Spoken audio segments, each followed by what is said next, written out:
Aujourd'hui, je vais vous parler du sémantique versionning, ou encore de comment est-ce qu'on peut nommer correctement ces versions. Vous l'avez peut-être déjà remarqué, les numéros des logiciels, les numéros des OS et de toutes les applications que vous utilisez sont régulièrement nommés sur 3 chiffres. 1.0.0 bêta, 10.29.30. Chacune de ces versions ont un sens et nous allons essayer d'en décrypter les raisons et les pourquoi au final les développeurs ont décidé de nommer ces versions. Et donc pourquoi vous, en tant que développeur, vous aurez intérêt à respecter ces versions. Lorsqu'on analyse le découpage d'une numérotation de version, on obtient 3 chiffres. 3 chiffres séparés par des points. Par exemple, ici sur l'écran, 3.4.2.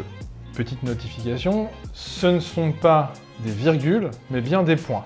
C'est-à-dire qu'après 3.4.9, ce n'est pas 3.5. Ce n'est pas une obligation. Ça peut être 3.4.10. Chacune de ces versions vont donc avoir un sens.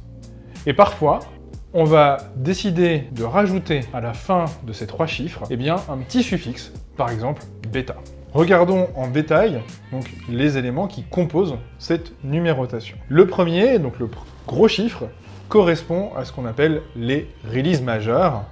C'est là où vous avez le droit de faire des breaking changes. C'est là où vous avez le droit de casser la compatibilité avec la version précédente de l'application ou de l'API. C'est là où le code, le fonctionnement direct avec la version précédente, n'est plus garanti. Vous aurez la même chose dans les versions des langages que vous utilisez. Par exemple, vous verrez que de passer de PHP 7, qui est une release majeure, à PHP 8, qui est une autre release majeure, ne se garantit pas sans aucune douleur et donc sans break change, donc sans cassage, sans code à modifier.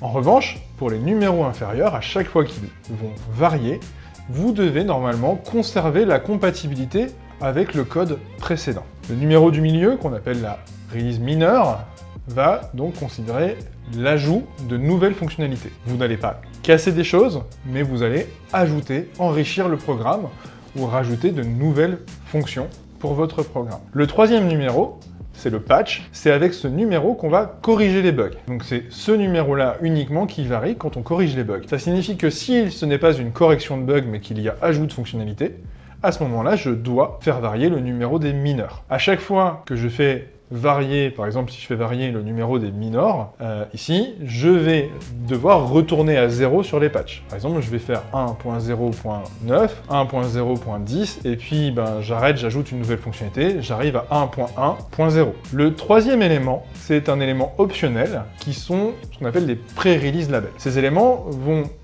informer les utilisateurs et les développeurs qui l'utilisent qu'ils ne sont pas sur une version qui est stable, sur une version dont le débugage est garanti, dont la stabilité de l'application est garantie. On va pouvoir trouver à la place de ce mot bêta sur l'exemple, la première chose, rien du tout. Par exemple, si vous êtes sur une release qui est garantie, une version qui est considérée comme stable, ou bien alpha pour les premiers testeurs, on appelle les alpha-testeurs, c'est vraiment en général les tests internes, bêta pour les bêta-testeurs, dès qu'on ouvre notre programme de test à tout le monde, RC qui signifie Release Candidate, là on est presque prêt, on est sur les derniers bugs en général, et enfin on enlève le numéro pour pouvoir publier la version que tout le monde espère utiliser un jour, qui est une version dite stable. Vous pourrez retrouver l'ensemble de ces règles et de ces spécifications sur semver.org, qui est un site qui résume la norme autour de ce nommage, autour de ce versionning, pour que vous puissiez mieux nommer, mieux respecter les versions de vos applications. Et également, souvenez-vous que si les autres développeurs les respectent, vous avez immédiatement beaucoup d'informations sur le sens de la mise à jour qui vous a été apportée, et donc si vous pouvez le faire ou pas, sans risque. J'espère que cette vidéo vous a plu et vous sera utile pour mieux nommer et mieux mettre à jour vos applications. On se retrouve très vite pour une nouvelle vidéo, et en attendant, bossez bien.